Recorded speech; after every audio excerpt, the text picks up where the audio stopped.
Hello friends, இன்றைக்கி பார்த்திங்கன்னா நான் பீலமேட்டுக்கு ஒரு ஜிம்முக்கு வந்துருக்கேன். அங்கே வந்து ஒரு இஎஃப்எக்ஸ் கம்ப்ளைண்ட்டு. இஎஃப்எக்ஸில் என்ன கம்ப்ளைண்ட்டுன்னு பார்த்தீங்கன்னா ஷேக் ஆகுது. யூஸ் பண்ணும்போது இது லைட்டாக ஷேக் ஆகிறது வந்து யூஸ் பண்ணும்போது ரொம்ப சவுண்டாக நாய்ஸாக க்ரியேட் ஆகும்.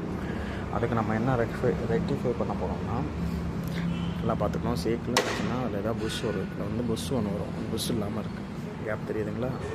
புஷ் வரும். அந்த புஷ் இல்லாமல் இருக்குது. அந்த புஷ்ஷை ரெடி பண்ணி இந்த பக்கம் ஒரு புஷ்ஷு, இந்த பக்கம் ஒரு புஷ்ஷு போட்டால் அந்த ஷேக்னஸ் நிட்டுரும். மிஷின் ப்ராப்பராக ஒர்க் ஆரம்பிச்சிடும். அதே மாதிரி தான் இந்த சைட் ஹேண்டில், 2 ஹேண்டில்லையும் புஷ் போச்சு. புஷ் எதுனா இந்த இதுதான் புஷ்ஷு நல்லா தேஞ்சு போச்சு. தெரியுங்களா? அது புஷ்ஷே இல்லை, மேலே டாப் தான் இருக்குது. இதே இந்த மிஷின் பார்த்திங்கன்னா ஷேக் ஆகாது.